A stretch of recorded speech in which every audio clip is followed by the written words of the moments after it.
Well, hello, welcome back, everybody. And so I know today has just kind of been a whirlwind for all of us, whether you're just catching us on live or you're coming in studio with us. It has been quite the ride. And just again, in true entrepreneurial fashion, we're going to take an idea, we're going to put it to just make it active and take action and kind of just like go within the chaos and the mess of it. So I am so excited to continue on with our interviews today. And we're going to I'm just going to hand it over. And so I would love for you to just introduce yourself, what it is that you do, why you even raised your hand to say yes to this crazy train, and we'll just go from there. Well, I don't think it's a crazy train. I think we're all on there, right, for Yes. the entrepreneurial journey. So I'm really excited, Megan, to be here today. So first and foremost, my name is Z. I go by Zeahlot Lopez. Yeah. And fun fact, my name is the only one in the world, as of now, until somebody names their baby my name. And I actually help women with leadership in business and relationships. Yes. Yeah. Ooh, I love that. Because that's a space I'm very well versed in, as you Mhm. know.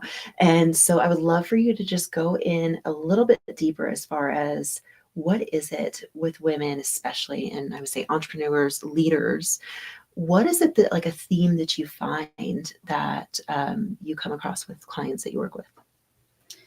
It's never the business problems. It's always personal. Yes. Yeah. Tell me more. I don't believe in business problems. I don't believe in relationship problems. I believe in problems that we haven't solved within ourselves. Mm-hmm. And so they come up like the Cookie Monster, right? After having so much dessert, where it's like, I'm here for the revenge, you know? Yeah. And the tummy ache in the business is people quit on you, projects aren't working out, you're hiring the wrong people, and things are just not really moving around. And what I found over the years is when I was aware to a certain level with self-awareness and personal development, things started to get better. Yeah. Yeah. Yeah, absolutely. And I love, I mean, you hit the nail on the head that it really is that problem just within us. And that's something that I have preached about numerous occasions. It's, whatever the relationship is, again, whether it's a business relationship, a romantic relationship, a business relationship, it still is you're the center of all of that, right? And so it's whatever's happening internally in your internal relationship with yourself. That really is kind of that's how the rest of your relationships are going to be, right? Mm-hmm. And so being able to kind of work on that, and I would say even identify and bring awareness to what's happening, because I feel like so often in business, again, people get stuck on, oh, well, it's this process and I need this tool over here and I need to go this. And we had a guest on earlier where she was talking about how, getting finances and getting financing for an idea or for a business, like, that's top of mind. And while, yes, that is true, but again, it's for entrepreneurs, I think that's what kind of sets us apart is our tenacity, but also the innovative ways of thinking and being resourceful. And I think that's only possible when you really know yourself very well. And then you can really tap into those. And so for you and the work that you do, what is it that you find is there kind of like a similar like aha moment that happens, or what are those moments like for you in your experience? In my experience, so I come from a therapeutic background, right? So I'm a retired psychotherapist and I practiced for almost a decade. And I saw a pattern in something that's so funny, but it was actually really true. They say that when we're raised by two parents, or it's mom, grandma, auntie, mom, whoever it might be, just the pair of two individuals that are caring for you and making sure you're okay, you grow up and you want to repeat that same relationship. And so they say that the parents that raise you, right, is the relationship you're going to look for in your romantic interest. Well, guess what? We repeat the same patterns in our business. Yeah. We ended up hiring like our mom, right? Our dad hires us. Yeah. Yeah. I could see that. Right? I could see your that. reaction. You're like, oh, yeah. Well, yeah. And that's just, that's so fascinating because I can see that being so true and just something that I never really thought about of, we hire, or maybe we gravitate towards like that, like parental figure, I guess.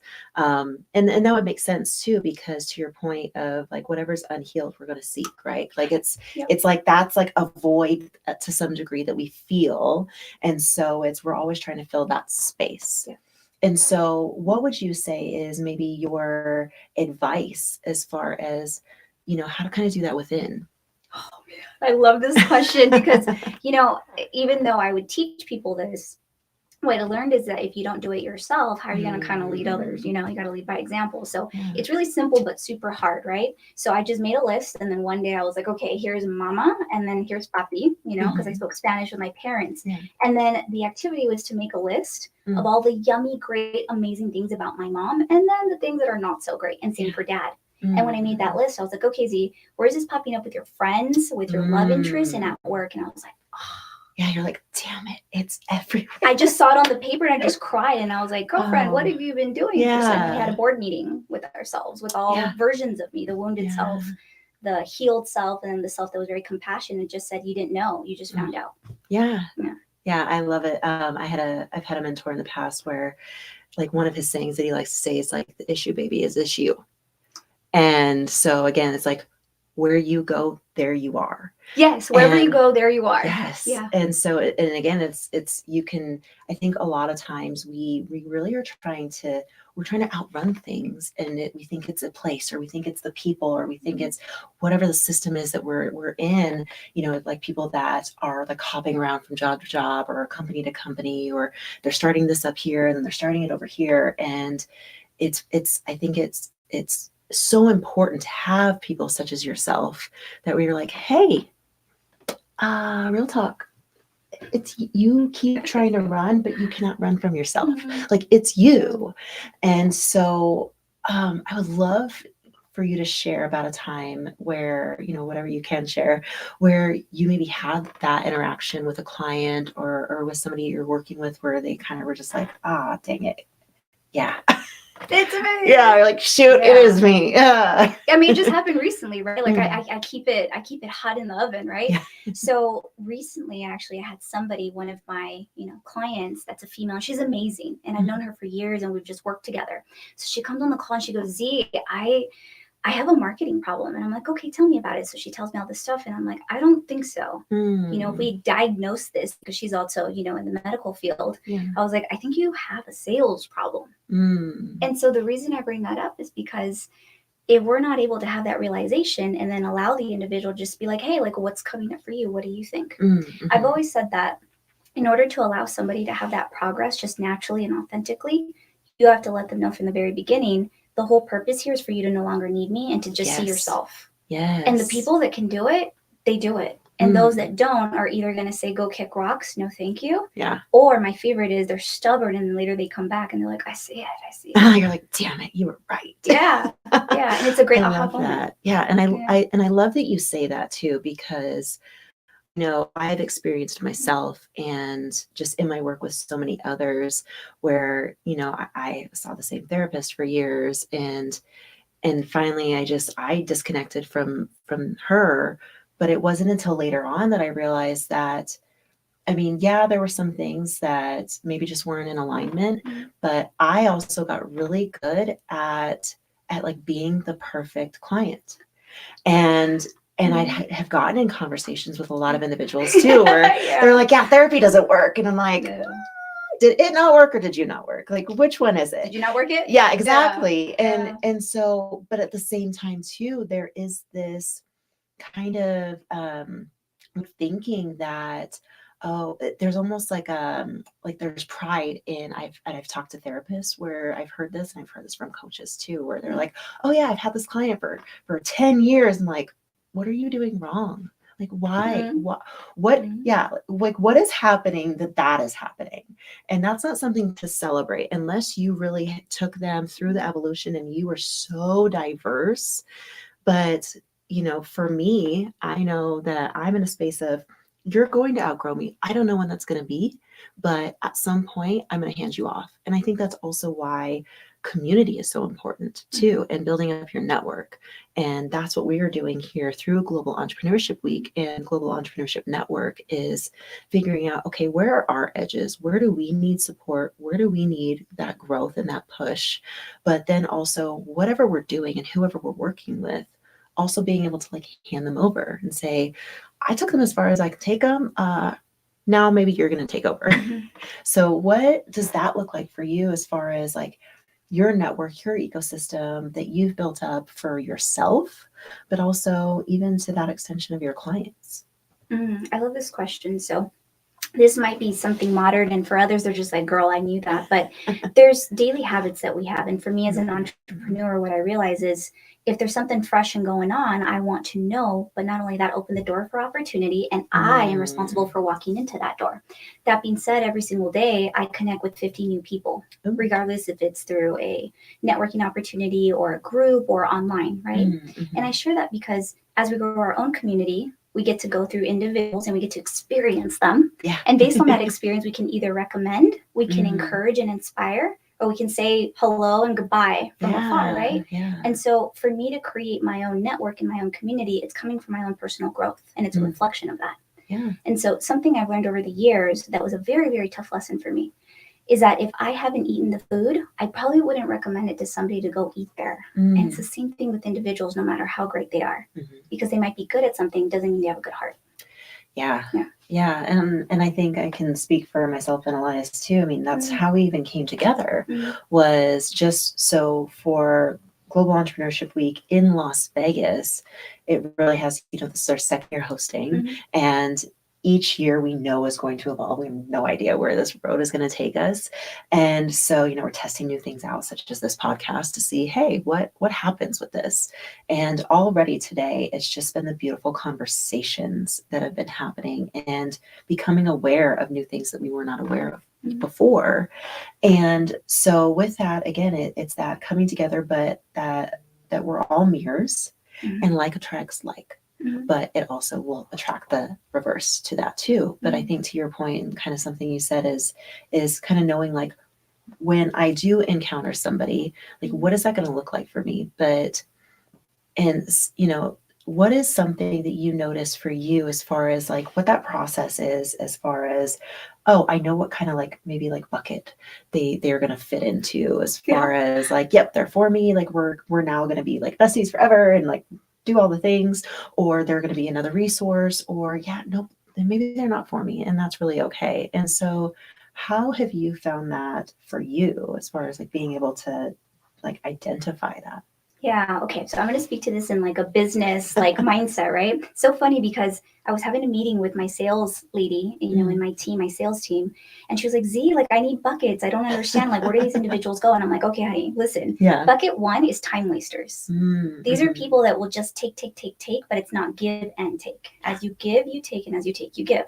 We don't want none of that. That's not our frequency, and that's not our vibe. And then we have people in bucket two, which are supporters, but they may not be time wasters or clients. They're just supporters. They're your cheerleaders. They're like, hey, girl, let me share your reel. Let me share your post. And I was like, they're what you call warm. As long as we add value and we nurture and we water that plant, we're good. That's it. It sends good vibes everywhere. And she was like, okay. And I was like, on the third one, that is your fan, your client, and your number one investor. They're going to invest in you somehow. So whether it's with the coffee and say, hey, girl, I appreciate you so much, just sending you a gift card, or it's somebody that invests in your business. Buckets. I love that idea. And I think that's so important to kind of have that mindset of, just differentiating a little bit. And so you don't get to this space, because I think that's where burnout happens. That's where somebody feels drained, is because they are pouring into somebody that really just isn't for them, or they're pouring maybe into a project that really isn't for them. But being able to differentiate those, and especially the two of the supporters and your investors. And because again, and that's also knowing like those can kind of flow and those can change over time, and you never know. And so, speak more into a little bit about kind of just like those two, and how you utilize those, not only for you and your own business, but also in teaching like clients and just the public. Yeah. So I'll give you an example of something I've learned, which is leveraging relationships and also networking. I feel like individuals over time have lost the art of networking, where it's that really great understanding that it's like, no, you're not walking in to see what you can get. My main goal when I walk into a room is, how can I give to at least 3 people, get to know them, remember their child's name, walk out of there, and then it's up to me to do a follow-up. It shows consistency. Yeah. So the more network events that I can join and I can see what the vibe is, the better it goes. So speaking more into the supporters versus investors, here's what I realized. Some business owners that are new in the game will make the mistake and say, well, if they're not a client, they're not getting anything. And I'm like, well, that's not how it works, because business is very much like relationships, like dating. Yes. Right? Yes. And I don't know about you, but back in the day, because I have my beloved, but back in the day when I'd go on a date, I'd be like, okay, they definitely just want to have me invest. They're not looking to support and cheer me on, right? Right? And let me choose whatever I desire to eat, and right? they want to get that investment real quick. You got it. You got it. Yes. And it's really funny. We can laugh together as women in business, right? I feel like as a woman, the stronger and the faster you understand dating and relationships and how it works, right? Like you don't give the milk for free. Yeah. You can take a little stroll around the lawn. They're like, let's just go for a walk. Exactly. It's the same thing in business. Oh, yes. Right. So it's just, give from a place of authenticity, but also say, I love you and here's my boundary too. Yeah. I love that. And that's even something like a metaphor that I've used in business as well. And so like even with my own company, my own team, it's that idea of like, let's just date for a little bit before we even get engaged or married. Because I feel like so many people are jumping to marriage. And I mean, metaphorically and actually, but even from the business standpoint, it's to your point, everybody's just looking at like, ooh, how can I sell them? What can I get from them? What are they going to buy from me? And how are we going to now be partners and work together? And but do you even know if there's full alignment yet? Do you know if what each one of us is doing, each one of our projects, each one of our visions, are they aligned? Well, that kind of comes over time.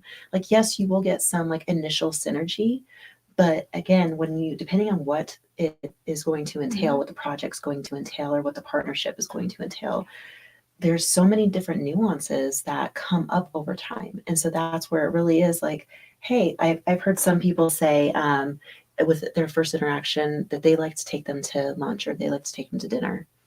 And it's so that they can see them in a social setting. How are they interacting with the staff? How are they kind of moving through even just that meeting right there to then, because sometimes, again, back to the dating metaphor, we're on our best behaviors. We're putting our best foot forward and we're putting on the show of like, ooh, I am so amazing and you need to do business with me. But sometimes when we're in that one-on-one in like a closed door setting, it's easy to put that show on. But then when you're out there in the real world and you're having to not only interact together, but also with whatever else comes, some of that, if you're not in full integrity and authenticity, then that can really show itself. Yeah. So I heard that. I don't even remember where I heard that from, but I just found that so fascinating I'm like, huh. Okay. That's pretty accurate. Yeah. I'm like, I can see that. So with the work that you do and with your background, what was it that you're like, oh, I'm going to start shifting over here and this is the work that I'm going to do. And so what was that journey like? I wish I could give you a really bubbly story and be like, and this happened and then the clouds moved and then, no.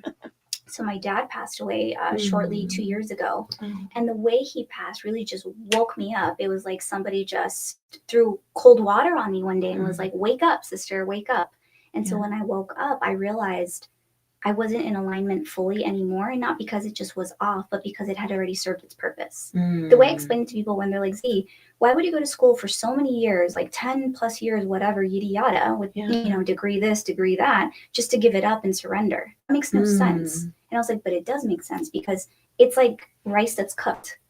When it's cooked, it's cooked. You don't need to do anything more to it. It's just beautiful as it is. It's ready. Yeah. And that's what happened. Oh, I love that. And I know that I've experienced this too, and maybe you have as well. It's just, and I think that's what sometimes gets people stuck too, is their investment, whether it's time, money, energy into one road. And when you do feel like either you've hit the end of that road or it's just, not in alignment anymore. And so I see that there is that struggle with, okay, well, do I just keep doing this because I've done it for so long and this is just now who I am and what I do?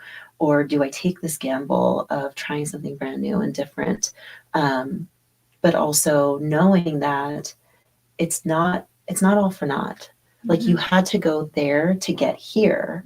And so utilizing all of your experience, all of your expertise that you had gotten over those years, what would you say is kind of like that becomes like your differentiator in the industry and in this space? And so what would that be for you? Yeah, my unique factor. Yes. Quick plug. You mentioned something so important, and what you were describing is called sunk cost. And it's so funny. I talk with people in finance and they're like, you didn't know that? I'm like, no, I actually learned it from Elon Musk's mom, May Musk, in her book. And she talks about all the time she spent as a woman, of her caliber in her career. And then one day she's like, yeah, I'm good. It served its purpose. Yeah. And, the unique factor with me, I think more than anything, is just like my name. My name's the only one in the world. And I'm very tiny and petite. I don't know if people can see, but I'm 4'11" and 105, and you get a power punch energy with me, even though you look at me and you're like, oh, she's tiny. Like it doesn't match. And it's really interesting, but I feel like everything that's ever happened to me is a unique factor. Oh, yeah. Like I feel like I'm the one that's like, that shouldn't have happened. I shouldn't be here, like sitting exactly right here having this great conversation with you. That's what makes me unique. I went against all odds. I gambled and I won on me. I love it. Yes. Well, but I mean, to your point too, like that is the best bet, right? That is the best investment, is really banking on yourself and rolling the dice and saying, well, I don't know. We'll see. We'll see. I'm going to be the best me I can. And we're going to see where that goes. So I love that. And thank you for sharing. And I feel like, again, being a woman too, in a little petite package. It's so important because you are that evidence procedure for other women that are coming behind you and coming alongside of you to say, hey, I did this. It wasn't easy, but I did it anyways. And so I feel, especially as a woman, and when you're in a leadership role and you are taking things on, it is so important to like share your stories and share your kind of other sides to yourself, because again, it becomes that permission to just be. And so thank you so much for that, because I mean, and whether you're aware of it or not, like you really do serve that and embody that as you are giving permission. And I use words very specifically, just being linguistic and all of that. Everything has a reason, and so purpose can trigger some people. And permission can trigger some people, especially women, I think, because, and maybe you can speak more into this too, of what I've noticed, especially with women that are in leadership positions or very successful in their careers, they tend to be more masculine because they have to take charge. They have to be driven. They have to, make decisions, and because that's the only way things get done, right? But then that's where maybe they have some struggles in their personal relationships and even maybe with themselves. And so what have you noticed, and also how have you impacted some of that struggle with the women that you've worked with? Oh, this question's gonna make me cry. Man, you talked about permission, and immediately in my head, because I'm a Spanish speaker, I heard the word permiso. It's so powerful in Spanish when I hear it, because so many times when I was a kid, whether it was like aunties, my mom, or grandmas, all of them always had to ask for permiso for everything.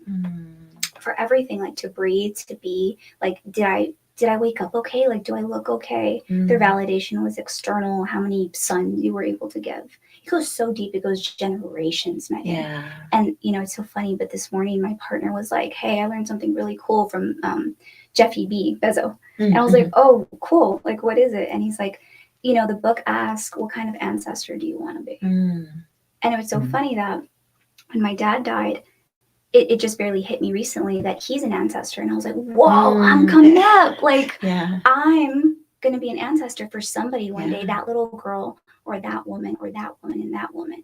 And so they look to their great grandma Z. Yeah. Right? Yeah. Like, what ancestor am I going to pop as? I'm really excited for that. Yeah. And that is exciting. And I know sometimes that can become overwhelming too, when you start to look at the totality of everything that you're doing now, and then the legacy that you could potentially leave behind. And so, I mean, just going back to permission, and those are some conversations that I have been in different circles with female entrepreneurs, female founders. And because of that is that, as a society and as just women, we have been ingrained for so many years and so many generations that, we have to wait. We have to wait to be told that we can do things, and we have to ask if this is okay and if that is okay, if how we are, who we are is accepted and acceptable. And so that's where we do get we are in this place. And even as we are evolving as women, there is still those little pieces of us and those little voices in our head of like, but wait, but has somebody else done this? And is this possible? Can we do this? And so I think that's why it is so important to have women like us to say like, heck yeah, you can, and do it bigger, do it louder, and don't stop. Keep going. It's so crazy. I'm like listening to you, and this is such a beautiful moment, because I feel like this is a mirror. Yeah. It's crazy, Megan, but I'm like, oh yeah, I guess that's what I do. I don't know. I don't think about it. I don't know the titles or the names for any of these things. Mm-hmm. I just sit with them. I'm like, what's going on, girlfriend? Yeah. And it comes out. Yeah. And I think that that's what the beauty is, especially in the female space, is because we tend to come together a little bit more. We tend to share a little bit more. And I think if that's anything that any men out there can learn from us, is speak up, because even for them as well, there's this like facade and person that they are supposed to be too. Just as women, we bear these burdens, men bear the burdens too, of they're supposed to be the strong ones, and they're supposed to, not show emotions and not emote, period. And they, they have to be the providers and do all these things. And I remember thinking about that because I'm divorced, and just reflecting on my, past relationship, and just just all the intricacies with that, and just thinking like, wow, I can't imagine being in a space of all of the stress that could happen, as far as having to be the provider, and really knowing like it stops at you. And if you mess up, you are in charge of all these other things and all these other lives and everything. And I think, again, being a business owner, same thing, is we think about that, like every decision that we make impacts so many others. And so that stress can really bear a huge burden for us. And so really in that space, when you're talking about, leaders and relationships and all of those things, what would you say is like a piece of advice for women specifically, and just people in general, just entrepreneurs in general, would be like, what would you have as advice for them? For the past 10 years, I've been meditating. Yeah. Oh man, and some mornings I'm like, oh, I don't want to do this. But it's like the meeting with myself that I can't miss. So whether it's like a quick little like 5-10 minutes, or like to the 90 to the hunka mama of time with myself, it's beautiful, because I get to practice every single day solitude. Yeah. And that's it. And then when I can hear myself, I can hear that first before anybody else. Yeah. And even for that, like, how did you even get started with that practice for you, and just honoring that commitment for you? I got really lucky. I was in graduate school, and I was carpooling to school with a friend of mine. And he said one day, "Hey Z, go ahead, go on. I'm going to stay in the car." And I'm like, "To do what? It's like kind of hot." And he's like, "Well, I'm going to meditate." And I was like, "I'll join you." I haven't stopped. Oh, yeah, that's beautiful. 12 years ago. Yeah. Yeah. I love that. And what do you find, just really like, what does that do for you, as far as like, how does your day shift? Have there been any times where, even if you cut it short or you're struggling, like you said, what is happening before that? And then what is the change afterwards for you?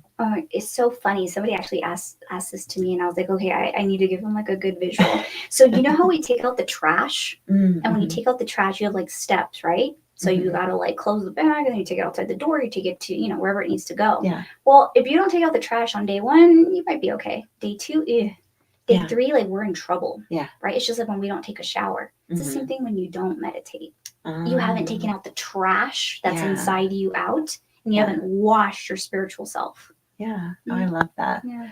I know I've been out of practice for a while, but I was doing breath work regularly, because, well, especially when I was going through my certification for breath work, because that was part of it, of, again, like daily work, even if it's 2 minutes, or you go and you do a full journey, whatever that is for you. And I would agree, it's when you take that time, and I think it's going to be different for everybody. Maybe that's journaling, maybe that's prayer, maybe it's just a walk, maybe it's meditation. But I think that that's so important. And just, again, taking that time for you, it's that conscious time, because I think there's just so much coming at us all of the time with, we have our phones and we have, the devices and all of this access, right? And so I think just being able to really sit with yourself is just, there's so much magic that can come from that. And so what have you noticed in even clients that you've worked with that have started to practice, whether it is meditation or just something to really connect with self? Like, what have you noticed with them? Discipline. It's so simple, really. Discipline. Yeah. And doing it. Yeah. Doing the hardest thing in the morning first. Yeah. I love that. Yeah, and it flows into other parts, right? Yes. Yeah. I love it. So talking more about just entrepreneurship in general. And so I would love for you to share, I mean, how long have you been in the city of Las Vegas? April of this year. Oh, yay. Yeah. So, and where did you come from? LA. Okay. So like another little hotspot city. A hop and a skip. Yeah, right? You're like, Yeah. I'm just going to go here. And so what have you noticed, even in the entrepreneurial space, is like what's different and what's same?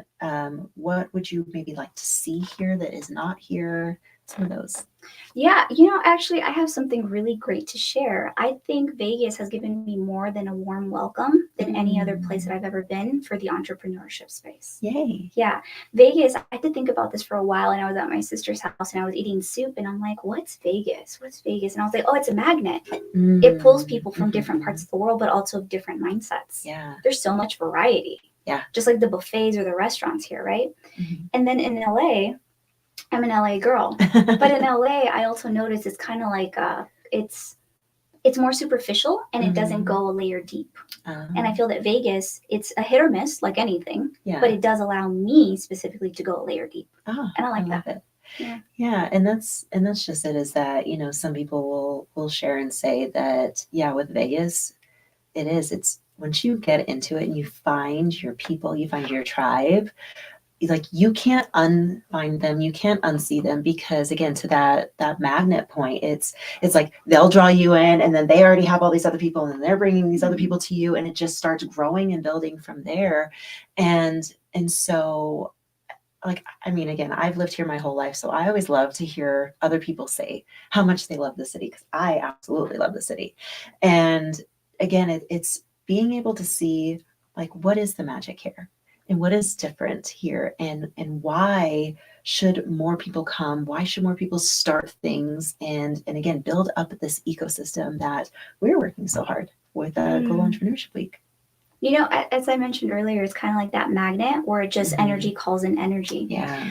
Here's what I've noticed about this ecosystem, which is really interesting. It's kind of in that, like, it's still West Coast feel, but because it draws so many different people and ideas, I get these vibes from different areas of the world where I'm like, wow. And people are so well traveled here too, because it's Vegas, right? Yeah. They meet people that fly in from like all across the world and they're like, come to my house, right? And then they're across the world. And then I see that and I love it because I'm always on social media. I'm very social. And sometimes I'll see online, I'm like, oh my gosh, that's really cool. Yeah. They're meeting their friend over in Dubai or in New York or a different place. Yeah. So that's something very special I've seen for Vegas. It not only gives variety, it has the show. Yeah. Right? Great food. But I'm noticing it's just the diversity you get. It's freedom. It's freedom of choice. Ooh, yeah. I love that. And so, either just from your experience in LA or maybe just traveling, what is something that you would love to see here? Here in Vegas? Yeah.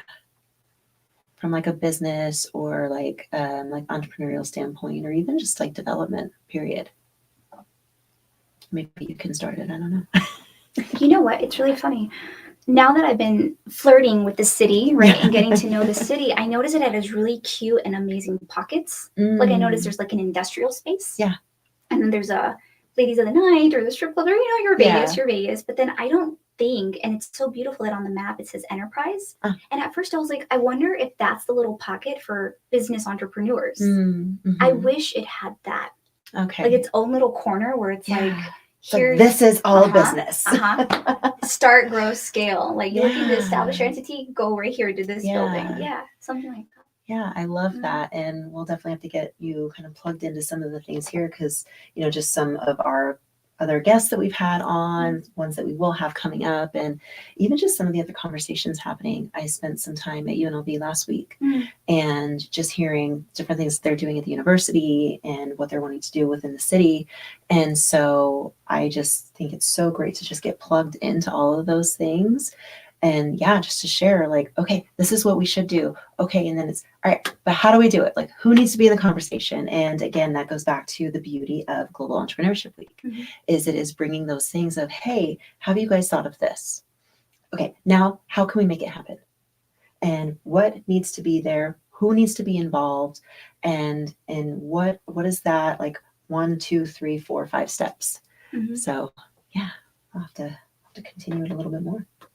Yes. Can I throw in a question? Yes, please. So I brought it up. I'm going to put it on the screen here. Dropped it in the comments so people can ask questions in the comments. So it's only because it was brought up here, and also I've witnessed it personally, heard about it as well. So what advice do you have for men who are working with women so that they don't make such mistakes in a working environment? Or better yet, what can we learn from men and women who are doing it the right way and empowering people and not creating toxic environments? That's a good question. Go for it. Empathy. Empathy is like the currency. It's like vulnerability. Yeah. And I can't help but notice, I actually had a really great networking call with another female entrepreneur from Vegas. Yeah. And she was asking me questions, right, about like income or whatever, because she needs to. She's qualifying, she's assessing, she's doing her job. And she's like, wow, she's like, you're really honest. And I'm like, is that weird? Yeah. And she's like, oh, yeah. She's like, 90% of people that come through are men. And I'm like, what do you mean? And she's like, the vulnerability is not there. Yeah. And I'm like, oh, whoa. Yeah. Didn't, I'm aware, but once again, for me, I live every day. I like swim and bathe in empathy and vulnerability and over communicate so that we can have synergy in the workplace. Yeah. And I just feel like maybe that's something that we can work on and support our fellow male entrepreneurs. Yeah. And I think that kind of goes back to like what we were talking about earlier. And again, that permission of again, it's like that permission is different on both sides, right? And so for men, it's like giving the permission of it's okay to be vulnerable. It's okay to not have to be so like hard and closed and be able to share a little bit. And I think to like even just going into your question, Elias, I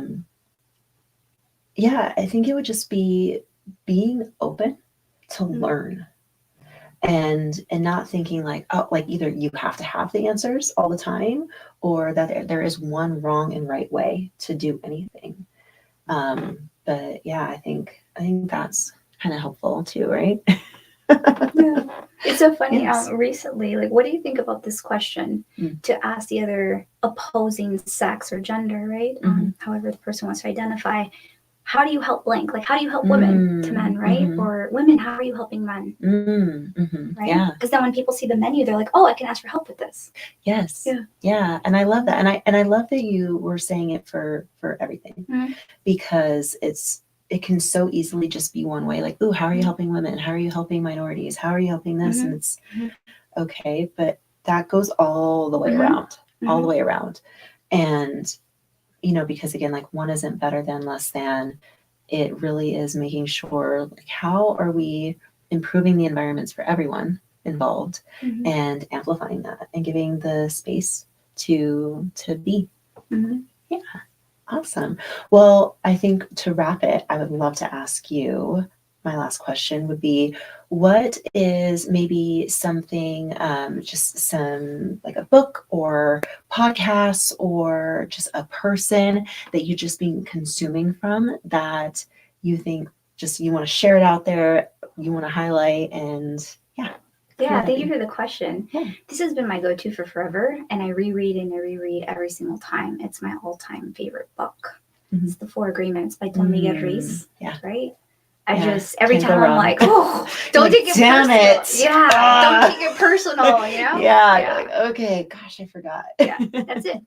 And reread it and just reread it. So I recommend people have a copy digital, they have a hard copy, and then they give one to a friend. I love that. Our circle, we like to give books. Same. Especially Dave Berlin. That's his biggest, that's his give and his get for sure. And then what do you have that you're currently working on? Maybe it's coming up. How can people get in touch with you? Like, share all of the I'm excited, man. People can find me on all social media platforms through my name, Zeahlot. Okay. So I guess I kind of just got lucky with my mom, and she's like, well, let's go with this name. Nobody else has it. Yeah. And then every single platform I've looked on, I'm like, cool, I can grab it. Yeah. So it's just as long as you go to Zeahlot, and then you'll find everything there. Nice. And then as far as what's coming up, I'm really, really excited because I'm stepping even more into purpose and alignment. Mm. And, as I mentioned, after my father passed, I retired as a psychotherapist. Yeah. And then I look up, I'm 36, and I'm like, okay, Z, like, what's next? Aside from babies and like marriage and all the great, awesome stuff, it's to help women, it's to create the leadership program that we're launching next year in 2024. So that, exciting. Babies, and then whatever comes, a great lunch it. maybe. Yes. Yeah. Yes. Oh, I love that. Thank you so much for sharing all of that. And just thank you to anybody else that's hopped in and is watching and who will watch this afterwards. And we will continue the conversation with the Road to GEW. We will be launching, we have our kickoff on Monday at Ahern. So we'd love for you to come join us and get in the conversation that way. And so we will be back very soon. And thank you for